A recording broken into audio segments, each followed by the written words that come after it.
एक पंडित जी थे, वो नहाने गए सवेरे सवेरे। पहले तालाबों में नहाते थे लोग, उनके यहाँ तालाब था। तभी वहीं पर तालाब में एक धोबी था, कपड़े धुल रहा था। राजा का धोबी है, तो राजा का धोबी तो थोड़ा रहेगा ना घमंड, भाई मैं राजा का, प्रधानमंत्री का ड्राइवर प्रधानमंत्री से ज्यादा घमंड में रहता है, मैं प्रधानमंत्री का ड्राइवर हूं भाई। गुरु तो गुड़ चेला शक्कर हो गया। हाँ, गुरु तो गुड़ रहा, चेला शक्कर हो गया। ऐसे ही है। धोबी भाई साहब धुल रहे थे कपड़ा, पंडित जी आए। पंडित जी बड़े भक्त थे, भगवान के उपासक थे। आए, रोज नहाने आते थे, आज भी नहाने आए। अच्छा, उनका नियम था नहाने के बाद सूर्य भगवान को, पहले के लोग नदियों में जाए ना तो नदियों में ही जल चढ़ा देते थे, तालाब में जाए तो तालाब में ही सूर्य भगवान की तरफ मुंह करके सूर्याय नमः आदित्याय नमः भगवान।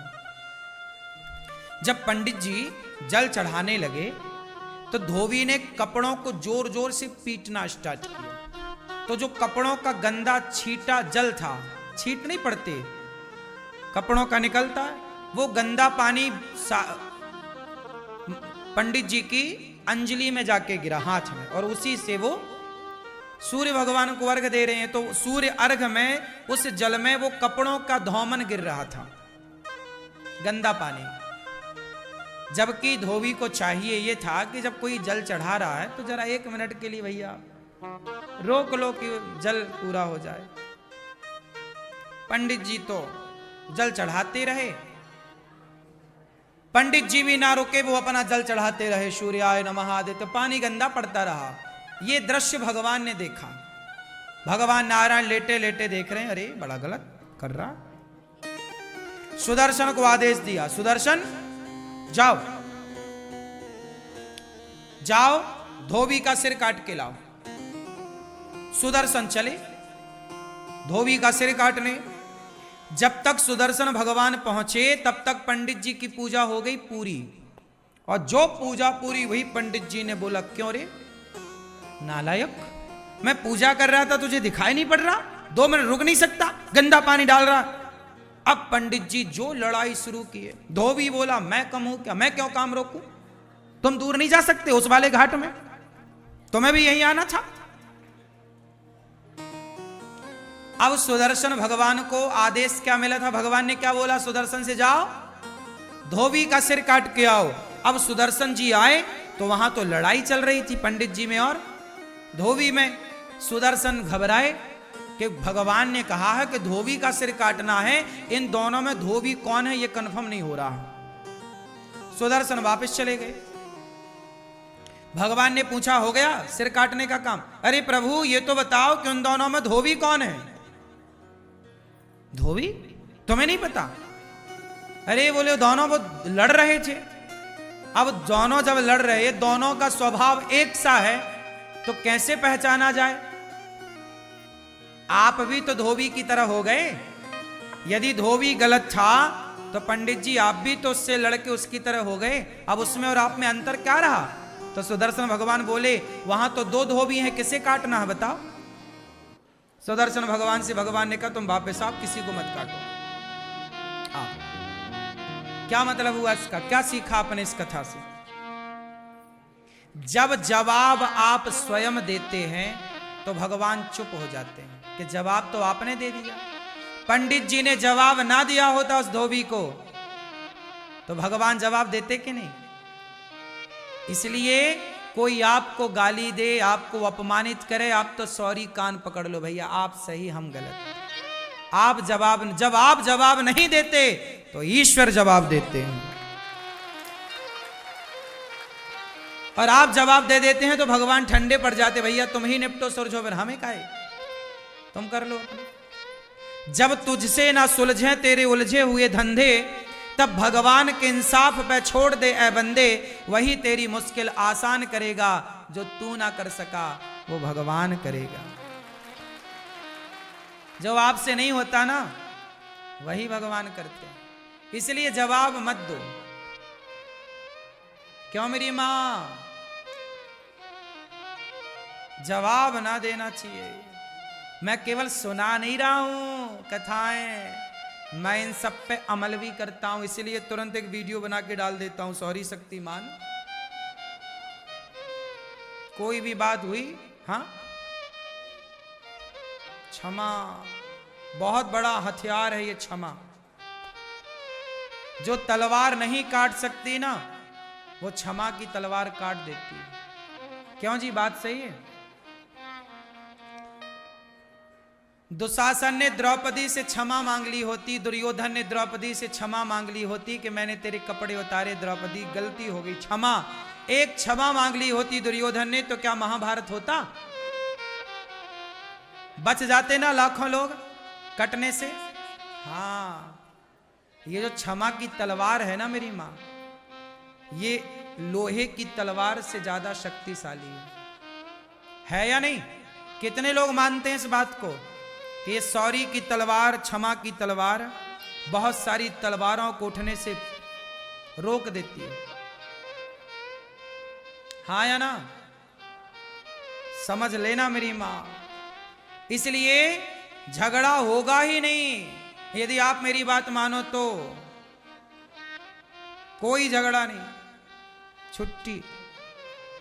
तो पति को रोज एक सॉरी बोलो, पत्नी को रोज एक सॉरी बोलो, और सास को 2 बोल दिया करो, बड़ी है ना। पिताजी को 1 बोलो, ससुर को 1 बोलो, पति को 1 बोलो, पत्नी को 1, पर सास को, और सासू मैया आप भी बहू को 3 सॉरी बोला करो।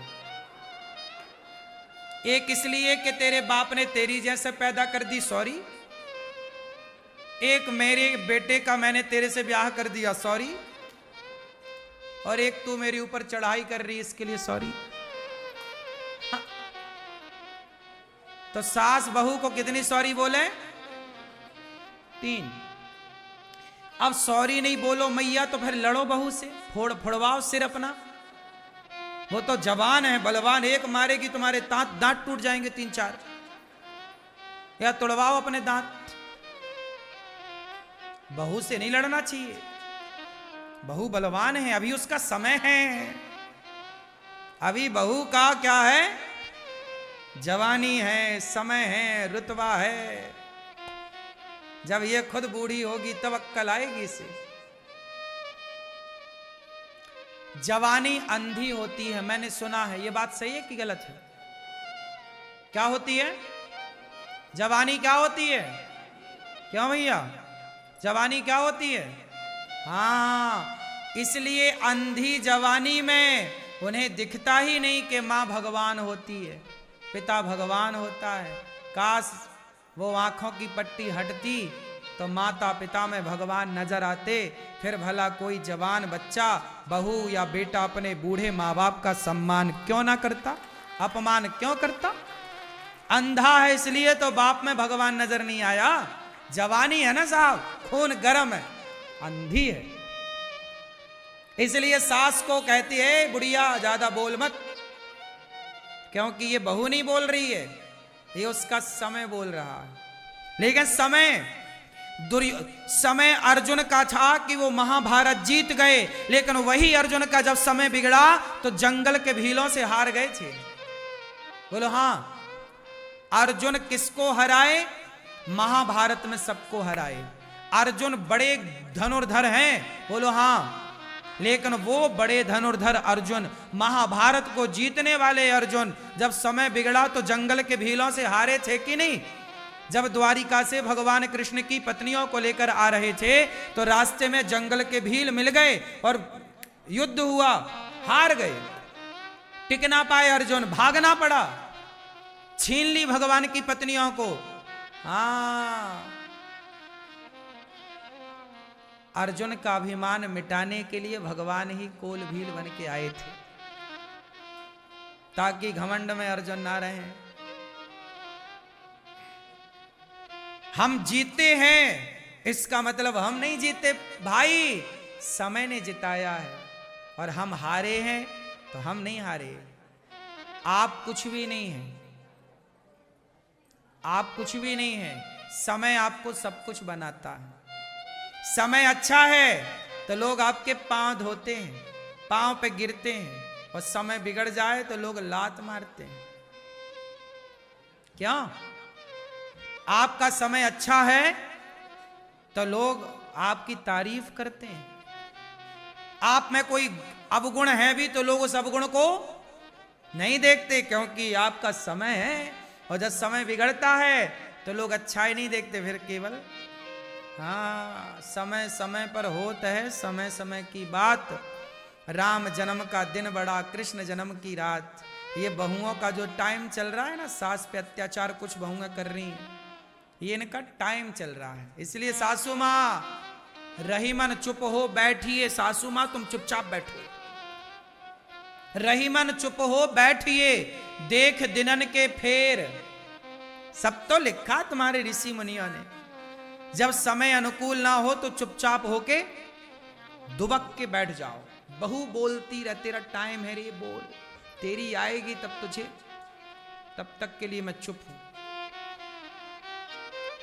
तालाब खाली होता है ना तो मछलियों को चींटियां खा जाती हैं। तालाब खाली होता है तो मछलियों को, अभी चींटियों का समय है। और समय किसका? गर्मी है, चींटियों के दिन चल रहे हैं। गर्मी में हर जगह चींटी मछलियों को खा गई, तालाब सूखा। जब बारिश आएगी, तालाब भरेगा, तो चींटी महारानी कहां भागोगी? मछली पुक पुक कैसे करके खाएगी। कभी चींटियों का समय होता है तो मछलियों को खा जाती हैं, जब समय मछलियों का आता है तो मछलियां चींटियों को खा जाती हैं। यही प्रकृति है। समय आपका होता है, आप किसी को निगल जाते हो, जब समय उसका होता है वो आपको निगल जाता है। वही है, बड़ी मछली छोटी मछली को गप्प कर लेती है, हाँ या ना? आज बहू का समय बढ़िया चल रहा है, पति उसके कब्जे में है, तुम बूढ़ी हो गई हो। और लेकिन बूढ़ी बूढ़ी अम्मा भी कम नहीं रखती। हाँ मैं बूढ़ी हुई तो क्या हुआ, हाँ, ये भी डराए रहती है बहुओं को। हाँ कई बहुएं तो पानी मांगने लगती हैं सास के सामने। सासें भी बहुत बोलती हैं, लेकिन खाए बिना रह जाएंगी, एकादशी कर लेंगी, पर बोले बिना नहीं।